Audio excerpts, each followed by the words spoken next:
Hi, I'm Sue Trombino, and I'm the founder of Women Impacting the Nation, and we want to welcome you to our discussion of Take Back America, which is the first book in the first series of When. And Take Back America is a must-read for every American who cares about our nation. And what we will be doing today is giving you a mini overview of what we do here at WIN and what we do at a WIN Talk. But you know, God is the foundation of good government and national prosperity.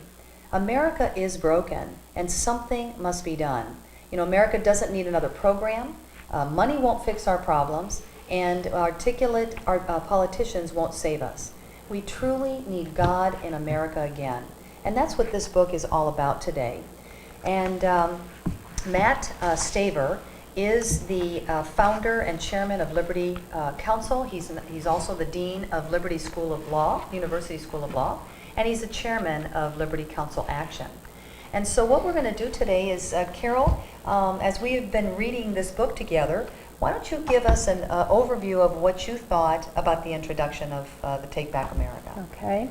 The introduction basically explains the Take Back America movement, and he begins right away with the government health care and how it threatens life and liberty, and assures us that Congress does not have unlimited authority to regulate private actions.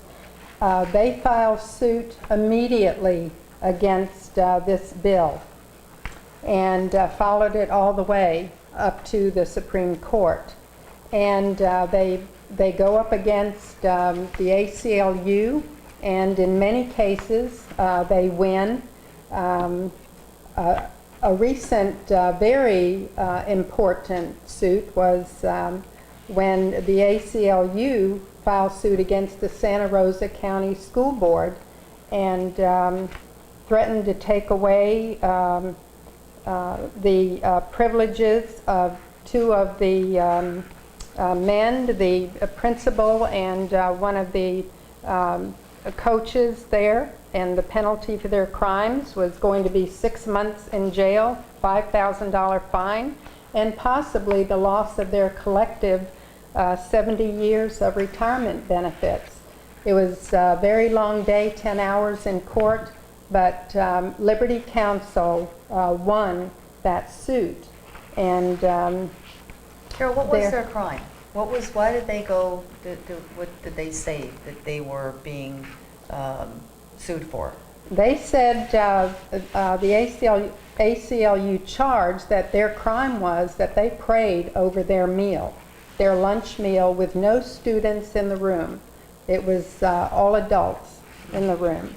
You know, one little caveat that about Liberty Counsel is 92% of the time when they show up against the ACLU, they win. And isn't that funny? When we show up, that's our motto, is when we show up, we win. And that's amazing. Only because we have become complacent that we've allowed the other side, you know, to take hold, and now we're losing our, you know, religious freedoms. We're losing some of our rights because we're becoming silent. So silent no more, right? Now, into chapter 1, it talks about, you know, which vision of the future will we choose? You know, what is it that you all want out there? What is it? What kind of America do you want?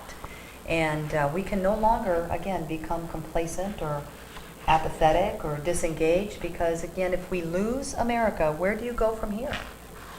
You know, everybody in the world wants to come here. Where do we go? And so we have to fight for our freedoms. And they're, you know, trying to criminalize Christianity. And but we will get the future for which we decide to fight. If we decide not to fight and we become apathetic, then we're going to get exactly what we don't want. Exactly. So it just goes back to what we spoke about in the last our last video, is we've got to stand up for what we believe, and it's not easy. It really is not easy. And but when we're all in the same boat together. I always take a look at that, is that, you know, everybody's going through tough times, and there's going to be times where, you know, you can row, Chris, and I can't, or Lillian, or I can row more than you can at one point in time, but we're all in this together, going in the, trying to go in the right direction, but we've got to stand together, don't you think? What you gals? Exactly. Because there really is a Exactly. clear and present danger of what is going on, and we cannot keep our head in the sand. Again, if we keep our head in the sand, we're going to wake up, we're like the proverbial frogs in the pot. We're boiling to death because we're not paying attention. And let's go to chapter 2 real quick. Mary Ann, what did you get out of that? What is it, Well, chapter 2 is entitled God is the Foundation of Government. And I was so surprised when I first read this to find out that the majority of our laws, the foundation of our government, and even of our Constitution came from the Bible. And in fact, toward the end of the book, it has, in Appendix A on page 89, all of Deuteronomy 28, because in Deuteronomy 28, God clearly presents a choice to every nation on earth. A nation can choose to obey God and reap that prosperity and that blessing that comes from obedience, or they can disobey God and incur the inevitable curses that follow. And I think that we can see plainly that we have more curses on our country right now than we do have blessings, and we need to return to those foundational guides that we find in the Bible. The lesson of Deuteronomy 28 is clear. God has really given us a choice. The blessings of verses 1 through 14 have an inevitable result, just like the verses of 15 through 68 describe our ultimate demise. And none of us want to go there, I don't think. Right, ladies? Absolutely. Okay, well, also, I found the ending of this chapter was so good. On page 45, it says, the Declaration of Independence is probably the best historical document that outlines the purpose and place of government and religion. And if you've been at all following current events, you know that we have not followed our Constitution or our Declaration of Independence, because government role is to protect and preserve certain God-given, unalienable, self-evident rights. And government will self-destruct if it governs no longer is restrained by morality and virtue. And we don't want those changes to take place. I'm wondering if any of you found something in there that really stood out to you and maybe surprised you, or just was something you never had learned before. Well, on page 44, it talks about the Noah Webster and the dictionary.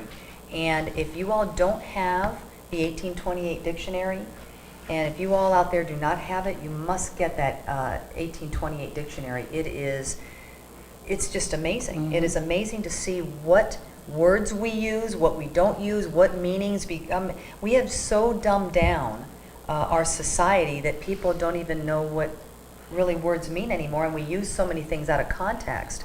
And so that was something that I was excited that he brought up, the 1828 dictionary, because when I homeschooled Mikey, we had that. We used that, and because I taught him with the principal approach, but that was I was really glad that he brought that up. Noah Webster believed that Christianity was central to education and government, and to quote him, "No truth is more evident in my mind than that the Christian religion must be the basis of any government intended to secure the rights and privileges of a free people." I would just add to that it's only a moral people that can have a free constitutional Republican government. Mm-hmm. So it's imperative that we do have a basis in our government of morality. Mm-hmm. Well, it just, as you read this book, and again, we're just going through a mini overview, for all of you out there. And but as you read this, it's the nuggets in each chapter is just, it's exciting. It's exciting Yes, when you it start is. to learn, going, oh my gosh, and it's just putting the pieces together. So as we go through each of these chapters, it's amazing that we really want to encourage each of you to get the book and start reading, because it's a very simple reading, first of all, and that's why we call them potty books, very thin books, potty books. And but the information in here is just so exciting, and when you just brought up about being a moral and religious people, Mary Ann, because it says here also that our founding documents, like for example, the Declaration of Independence, is probably the best historical document that outlines the purpose and place of government and religion. And government's role is to protect and preserve our certain God-given, unalienable, self-evident rights. Government will self-destruct if the governed are no longer self-restrained by morality and virtue. And so government must be changed, or if necessary, abolished, if it no longer protects these liberties. And so you have to ask yourself, in today's world, are they protecting our liberties, or are they trying to take them away? You know, less government is more freedom.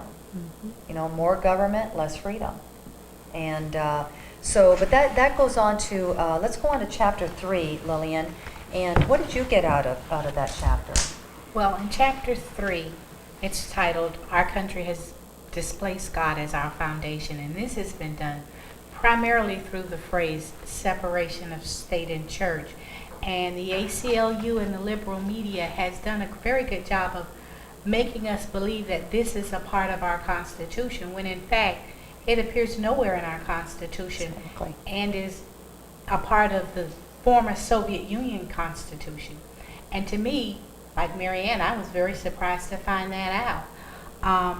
It goes on to talk about how there are so many instances where people are restrained to do things because they believe that they are violating the Constitution if a kid were, for instance, to bring a Bible to school or similar things like that.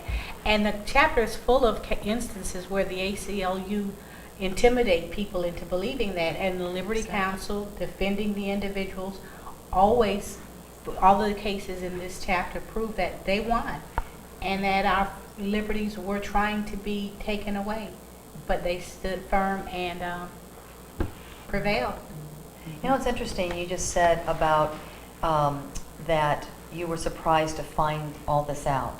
And isn't it amazing when we find things out, when we get educated, and we know, because again, a lot of people will say something that sounds good, and then because we're not sure, even though our gut instinct goes, I don't know if that's right, but we don't know, we back off. But the other side, that they're saying things that sound good, and we're allowing that to prevail over us. And so that's why it is critical to have knowledge, because knowledge is power. But knowledge must be based on God's truth. And so that's amazing. And that separation of church and state that's why we encourage all the gals to we have a Patriot Handbook on our website, and it has the Declaration, the Constitution, it has Patrick Henry's speech, his famous speech, and then there's a essay by Mat Staver. And it is critical. We always encourage all the gals to buy 5 of them. I mean, they're like $2 a piece. It's not a big deal. And put one in every purse you have. You know, put it in your car, and when somebody starts talking about separation of church and state, again, we don't want to lose our Christian witness and now that we have all this knowledge, go get into somebody's face. We don't want to do that, because we don't want to lose, to bring people over to our side and to just at least have a dialogue of that, just have that bridge building moment, being patriotic, but knowing truth, because they want to know truth too. So what we do is we just make sure they have that Constitution right there with them, and just bring it out and ask the questions. Didn't Jesus ask questions? And all we have to do is say, wow, I am so glad that you brought that up. Can you show me where it says it there? And then show them and then let them show you where it is. And nowhere does it appear. So you can feel very confident. And I think I've told you guys before is, we have sat with a lot of different people that have been running for Congress or Senate or local, and I actually said something to one of the gentlemen, and he told me there was separation of church and state, and I actually gave him the Constitution. I said, if you can show this, if you can show me where it says it there, I will take you, your wife, and your 3 boys to dinner on me at Ruth Chris Steakhouse. And I know Sean Hannity would like that, because I know he's a supporter of Ruth Chris Steakhouse. But I can say that with confidence, because nowhere in the Constitution does it say that. But how do we know that? Is by reading and getting educated. So is there anything else in that chapter? I think it's important to know where that phrase really came from, and it came from our third president, Thomas Jefferson, when he wrote a letter to the Danbury Baptist Association in reply to a congratulatory letter that they had sent him when he became governor of Virginia. And he wanted to assure them that religious minorities would be protected in his state. And so he used that term. It has nothing to do with preventing us from, in the public square, saying our beliefs. Exactly. That's religious freedom. Exactly. Right. That's awesome. Well, let's go on to our next chapter. Chris, do you want to tell us what you, give us a mini overview of what you got out of that chapter? Well, chapter 4 is titled, "It's Time to Take Back America." I love that. And I know that sometimes creates some tension in conversations with friends and family because it has some negative connotations to it, I think. But I think what we're trying to say in Taking Back America is we're trying to turn the tide of America not being important. What I want is important, and what this agenda is important, but America as a country is just another country, and that's what many people are saying, and that's what they're teaching our young people in school. And that's what they're teaching our young people through movies and television and ads and the media. It's pride in our nation and who we are is no longer important, and it's embarrassing, to wave the flag, and you can be belittled for saying, well, don't you want to pray for the nation? It's like, no, we don't pray. And I think it is time that we take back America from the perspective of America was founded on Judeo-Christian principles by men of integrity. And they were men who wanted to make a difference. They were tired of government intervention in their lives. That's why this country was founded, not so that we could have a bigger government to intervene in our lives today. And I love what it says here on page 80. On page 80, it says, "To take back America, we must not only be involved in the political system, but we must also be involved in the educational system. We must run for office. We must vote. We must challenge the idea of the public school monopoly. We must also become educated about our Judeo-Christian beliefs, values, and our history. If we don't know the basis of our government and the reasons for its creation, then every wind of doctrine or new idea articulated by some eloquent speaker will captivate our mind and change our values." That is exactly what has been going on in our country. The loudest voice, the prettiest face, the biggest bully is getting the most attention. So I think this book is telling us that it's time for us to truly understand what we can and cannot do and be bold but not bullies, and get out there and do what we are called to do by God and what we are given the right to do through our Constitution. Oh, that's awesome, Chris. And you talking about boldness, and we want to make sure that what we do at WIN is we want to really articulate that we want to be humbly bold. You all are daughters of the King out there, and you have a banquet, for you out there. And so we want to encourage you to, God has put in us an innate awareness, ability. I mean, there's just that little voice, and a lot of times we kind of ignore that voice. And so we want you to encourage you, if you are in God's Word, or, and this is just obviously for Christians, because we welcome every religion. We don't really care what denomination or whatever you are. But we want you to start to understand that you all have something of value to offer, and to don't let people negate what is being put in your soul, or that little nagging, whatever piece of, it's that little voice. But again, as you get educated, you're going to understand the lessons of our history so that we don't have to repeat the mistakes of our past. And if you don't know where you've been, you surely don't know where you're going. And if you don't know where you're going, now you're in a pickle. And I think that's where we are in a pickle. And so I this book has, right now we have, what's amazing is that we've all taken a little bit of each chapter of Take Back America. But also in the back of this book, it gives you it's amazing, it gives you the 8th grade final exam of Salina, Kansas in 1895. I would dare anybody to take this test and not, I'll bet some PhDs in this country can't take this 8th grade test. We have so dumbed down our nation, and some of our kids don't even know, who the vice president is. And so we have got to get educated ourselves. It starts with us first. Then as we get educated, then we get excited. And we want to get excited with humility, and just be out there, and because people are looking, I think I said it last time, is that people are looking for people that have that confidence, that have but knowledge and truth, and that way we can really make a difference. And There's one more thing in here I think that's very important in chapter 4.